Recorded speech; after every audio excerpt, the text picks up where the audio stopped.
के पांव में प्रवेश कर गया।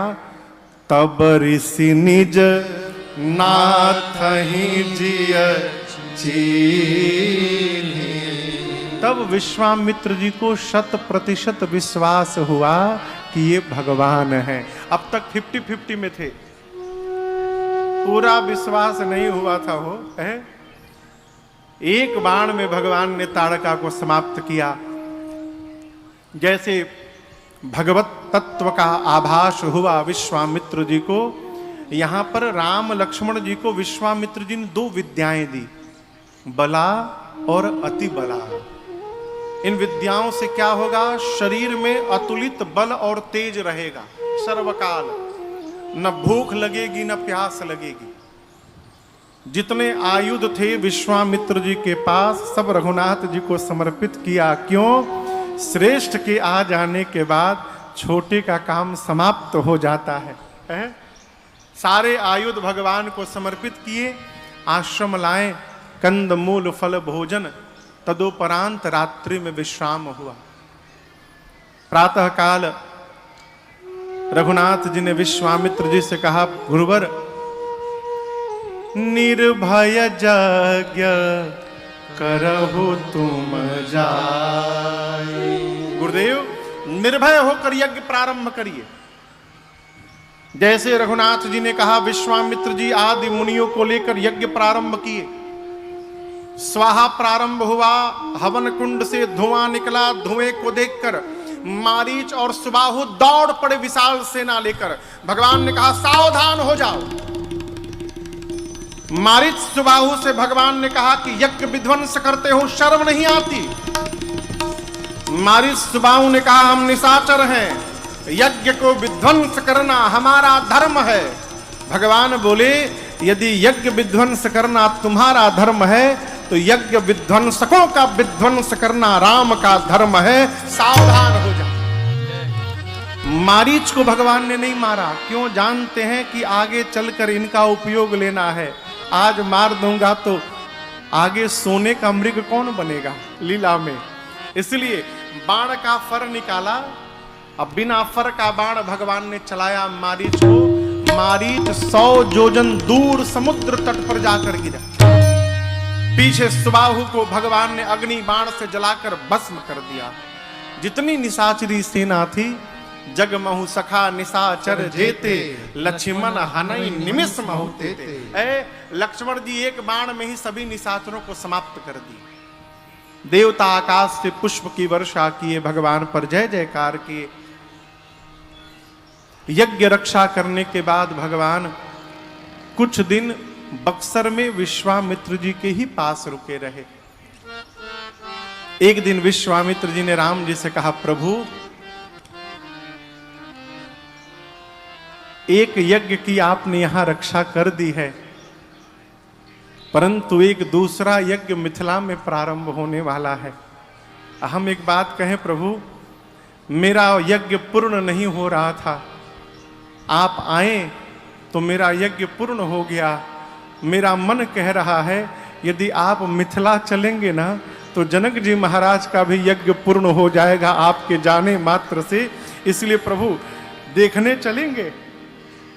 राम जी सुने, धनुष यज्ञ सुने रघुकुल नाथा, धनुष यज्ञ सुने रघुकुल नाथा, हर से चले मुनि वर के साथ, हर से चले मुनिवर के साथ, आश्रम एक दिख मग माही, आश्रम एक दिख मग माही, खग मृग जीव जंतु तहना, देखी पूछा मुनि, शिला प्रभु देखी, सक सकल कथा कहा विसेखी, सकल कथा कहा विसेखी, सकल कथा कहा विसेखी। धनुष यज्ञ श्रवण पड़ा कानों से। राम जी प्रसन्न मुद्रा से विश्वामित्र जी के साथ पीछे पीछे चल पड़े। चलते चलते अचानक जब आप बक्सर से बढ़ेंगे आगे आरा की ओर, तो एक स्थान है अहिरौली, आज भी स्थान है। उसी स्थान पर भगवान पहुंचे तो भगवान को एक स्थान दिखाई पड़ा, एक आश्रम दिखाई पड़ा। राम जी वहां रुक गए। विश्वामित्र जी पूछे क्या हुआ रघुनाथ जी, आगे बढ़िए। बोले नहीं गुरुदेव, मेरे मन में एक जिज्ञासा उत्पन्न हुई है। ऋषि आश्रम सी कोई पुण्य थली, पर आज लगे उजड़ी उजड़ी। देखिए ना गुरुजी, नर नारी नहीं पशु पक्षी हुना, सुनसान दशा बिगड़ी बिगड़ी। गुरुदेव, ये जो स्थान है सुहावन नहीं लग रहा है, लेकिन यह स्थान पावन लग रहा है गुरुजी। इस स्थान की दिव्यता, इस स्थान की रम्यता बता रही है कि यह किसी मुनि का आश्रम है। परंतु आज यहां न कोई नर है, न कोई नारी है, न कोई पशु है, न कोई पक्षी है।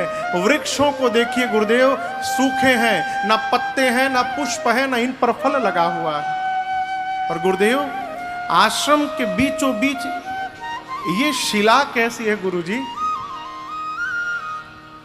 विश्वामित्र जी ने कहा, राम, इस मार्ग से हजारों बार मैं आया गया हूं। नित्य हजारों लोग आते हैं जाते हैं, कोई भी उस शिला की ओर देखता भी नहीं है। आप आज पहली बार इस मार्ग से गुजर रहे हैं, आपकी दृष्टि कैसे चली गई उधर? राम जी बोले, गुरुदेव, मैं अपने स्वभाव के कारण देख लिया। मेरा स्वभाव है गुरुजी, जिसको कोई नहीं देखता है उसको रघुनाथ देखा करता है। इसी स्वभावतः मेरी दृष्टि इधर चली गई। ये शिला कैसी है गुरुजी? गुरुजी ने कहा, राम, गौतम नारी श्राप बस उपल देह धरि धीर, चरण कमल रज चाहती। हे राघव, कृपा करहु रघुबीर। राम, ये गौतम ऋषि की अर्धांगिनी है अहल्या, शाप के कारण शिला की हो गई है। और आप एक बात जानते हैं राम, आपके ही चरण रजों से इनके शाप का मोचन बताया गया है। इसलिए हे राघव, कृपा करहु रघुबीर, आप कृपा करिए। अब यहां एक बात समझिएगा, प्रभु जानत सब बिनहि जनाए। भगवान बिना जनाए सब जानते हैं। तो क्या राम जी को यह पता नहीं था कि ये कौन है? कहिए, राम जी को पता नहीं था? क्या राम जी को यह पता नहीं था कि मेरे चरण रज की प्रतीक्षा में युगों से यहां पर बैठी हुई हैं अहिल्या जी? यदि राम जी को पता था तो राम जी ने जाकर चरण रज का स्पर्श क्यों नहीं कर दिया?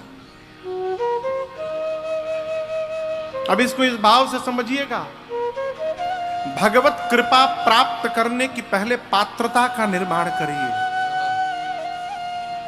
जब तक पात्रता निर्माण नहीं होगी तब तक कृपा आकर उसमें टिकेगी नहीं।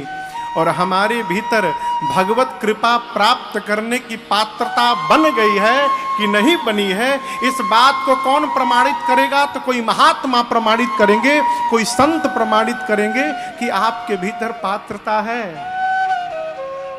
जब तक कोई संत भगवान को कृपा करने नहीं कहते तब तक भगवान कृपा करने वाले नहीं है। इसलिए रघुनाथ जी ने नवधा भक्ति में पहली भक्ति क्या बताई? प्रथम भगति संतन कर संगा। पहली भक्ति संत का संग करिए। संत के संग में रहेंगे, संत की कृपा होगी। और संत जब अनंत से प्रार्थना करेंगे, प्रभु आपका भक्त है, आप इन पर भी कृपा करिए, तो आप पर भगवान की कृपा की वर्षा हो जाएगी। इसलिए पहली भक्ति बता। विश्वामित्र जी ने कहा, राम कृपा करहु हे रघुवीर जी, आप कृपा करिए और आप दर्शन करिए। भगवान ने अविलंब चरण रज का स्पर्श करा दिया। जैसे स्पर्श हुआ अहिल्या जी खड़ी हो गई। बाबा कहते हैं, परसत पद पावन सोखन सावन प्रगट भई तप पुंज सही देखत रघुनायक जन सुखदायक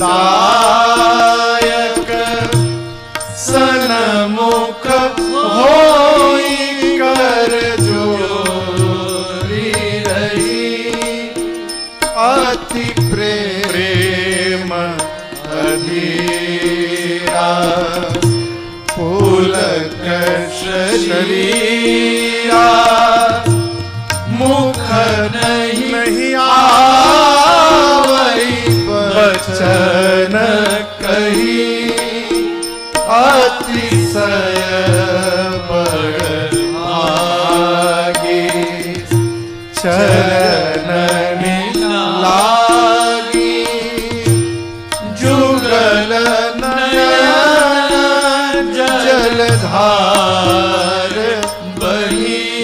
जैसे भगवान के श्री चरणों के रज का स्पर्श हुआ अहिल्या जी के ऊपर, जड़वत अहिल्या जी चैतन्यता को प्राप्त कर गई, खड़ी हो गई उठकर। अहिल्या जी को भी पता था कि भगवान के चरण रज से मेरे शाप का मोचन है। जब खड़ी भई न हो, आंखों को खोला और साक्षात भगवान जब दिखाई पड़े ना, बावली हो गई। भगवान दिखाई पड़े, बावली हो गई। शरीर का एक एक रोम पुलकित हो गया, कंठ अवरुद्ध हो गए, वाणी समाप्त हो गई। और याद रखिएगा, जीवन में जब जिह्वा बोलना बंद कर देती है तब आंखें बोलना प्रारंभ कर देती हैं। अहिल्या जी के नेत्र से झरझर आंसू निकलने लगे। भाव में आकर अहिल्या जी भगवान के चरणों में लौट गए। भगवान ने मां अहिल्या को उठाया, कहा कि आपके पति ने आपको शाप दिया था ना। मां अहिल्या ने पूछा, किसने कहा नाथ? राम जी बोले, गुरुदेव बता रहे थे। अहिल्या जी ने कहा, प्रभु ये सत्य नहीं है, मेरे पति ने मुझे श्राप नहीं दिया था नाथ। आज जाकर मुझे पता चला है मेरे पति ने मेरा उद्धार करा दिया था। यदि श्राप न मिला होता ना तो आज अहिल्या को रघुनाथ का दर्शन भी नहीं प्राप्त हुआ रहता। ये मेरा उद्धार है। मुनि शाप जो दीहा अति भाल की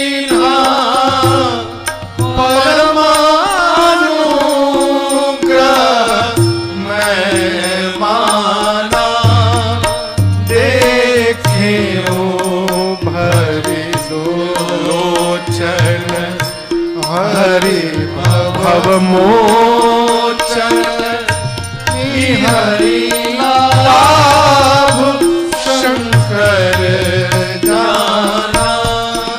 अहिल्या जी बोली, प्रभु मैं मति से भोरी हूं, यदि इतना ही ज्ञान रहता नाथ न, तो जो अपराध हुआ वो अपराध न हुआ होता मेरे से। मैं मतिमंद हूं, मुझे मांगने का ढंग नहीं आता नाथ, लेकिन जितना इस समय समझ में आ रहा है मुझे, आपसे मैं कुछ मांगना चाहती हूं। मैंने सुना है प्रभु कि आपके श्री चरण कमल के पुष्प के समान है। नवकुंज लोचन कंज मुख कर कंज पद कंजारूढ़म।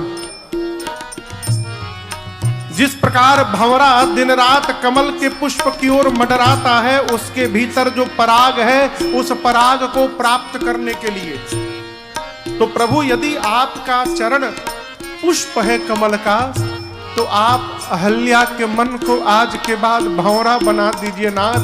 मैं चाहती हूं मेरा मन आज के बाद दिन रात आपके चरणों के पास ही घूमता रहे। आज मेरे से भाग्यशाली कोई ब्रह्मांड में है प्रभु? आपके ये वही चरण है जिनसे गंगा निकली है।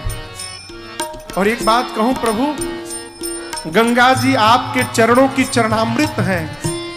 गंगा आपके चरण से निकली थी, इसलिए शंकर जी ने उस गंगा को अपने सिर पे धारण कर लिया।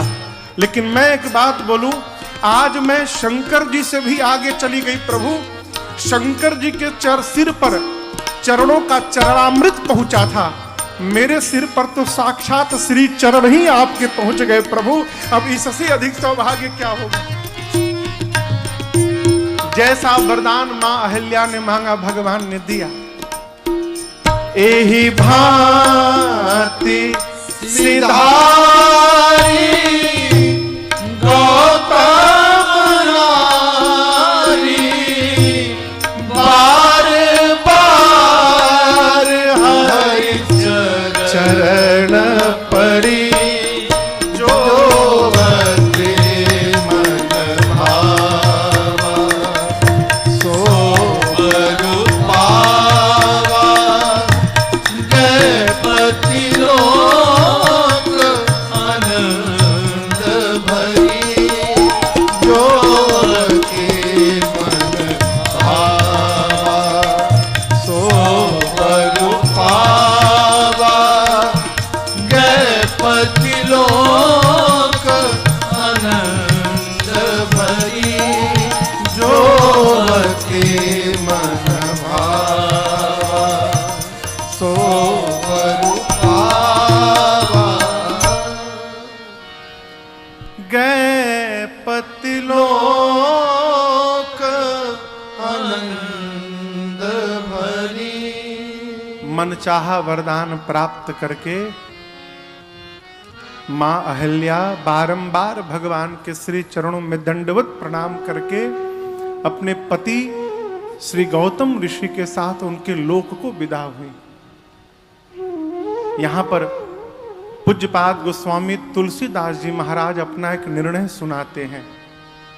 कहते हैं, अस प्रभु दीन बंधु हरि, कारण रहित दया तुलसीदास सठते ही भजो, छाड़ी कपट जंजाल। अस प्रभु दीन बंधु हरि। इस भाव को ठीक से समझिए। गोस्वामी जी प्रश्न करते हैं, अस प्रभु यानी ऐसा प्रभु। प्रश्न खड़ा होगा, कैसा प्रभु? ऐसा। तो आप पूछेंगे ना महाराज कैसा? तो गोस्वामी जी उत्तर देते हैं, कैसा यानी दीन बंधु हरि, जो दीनों का बंधु है वो भगवान। विशेषता क्या है? कारण रहित दया। देखिए संसार में